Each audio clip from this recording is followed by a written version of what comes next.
Well, it didn't take long for the Albanese Labor government to reveal its true colours, did it? Look, we knew they'd accelerate the vandalism of our electricity grid, but we feared what might happen on border protection, on standing up to China and on supporting Israel.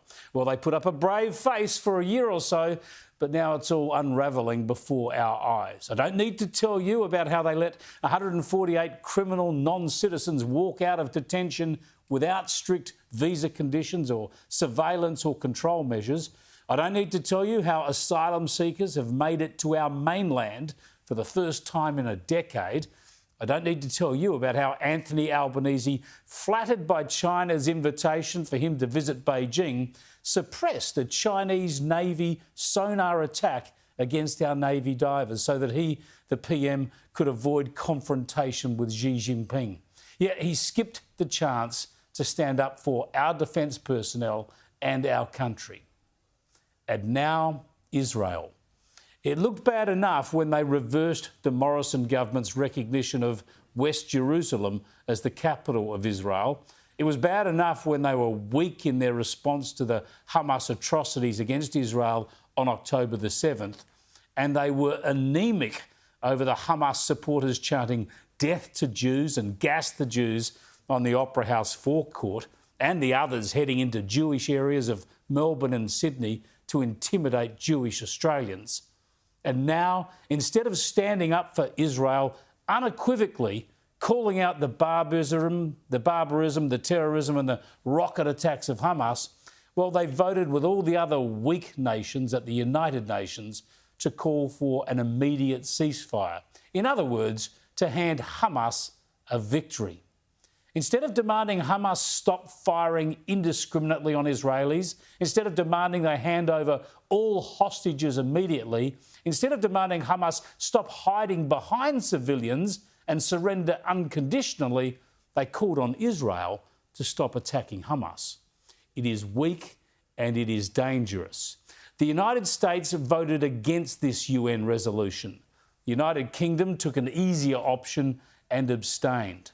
But Australia took the cowardly route, a new route for Australia on these issues, and voted for the resolution, along with the vast majority of countries, places like Iran, Turkey, Saudi Arabia, Egypt, Libya, Algeria, Russia, Pakistan, and so on and so forth. Even Papua New Guinea and Nauru had more courage than Australia, voting against this. Israel's ambassador to the UN made a telling point on calls for ceasefires. He held up a sign showing the phone number for the Hamas leadership. Tell Hamas to put down their arms, turn themselves in and return our hostages. This will bring a complete ceasefire that will last forever.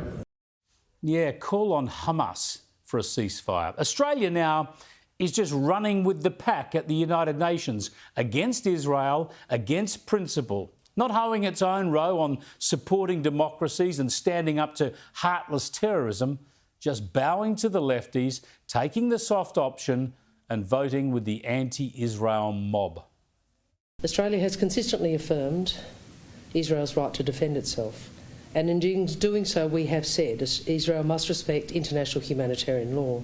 Civilians and civilian infrastructure, including hospitals, must be protected.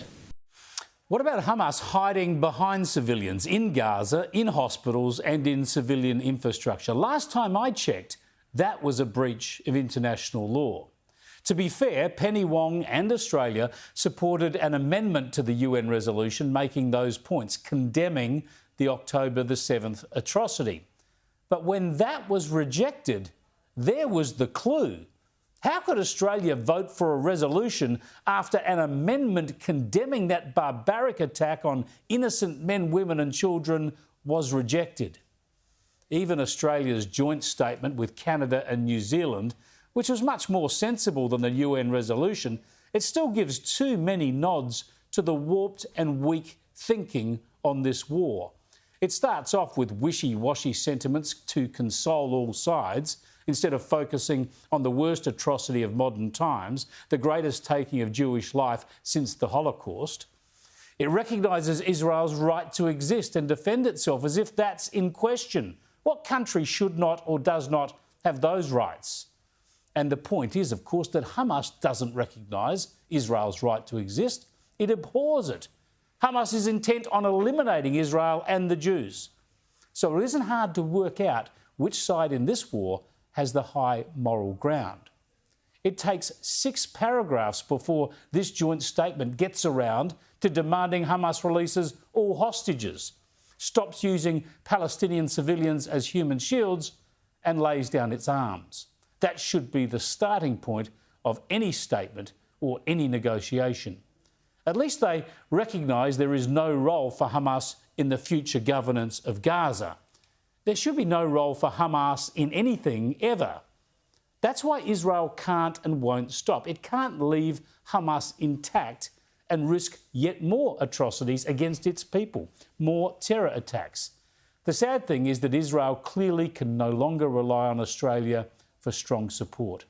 And even more tragically for Australia, this will just increase the vulnerability of the Jewish communities in Australia, because it will embolden people like this.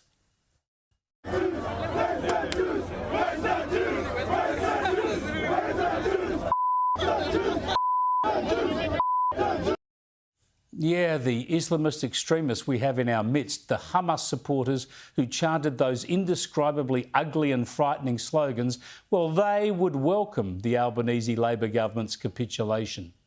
They haven't been prosecuted, those people, nor have the hate preachers who fire them up. They'll now feel better about Labor's position, and Jewish communities will feel abandoned.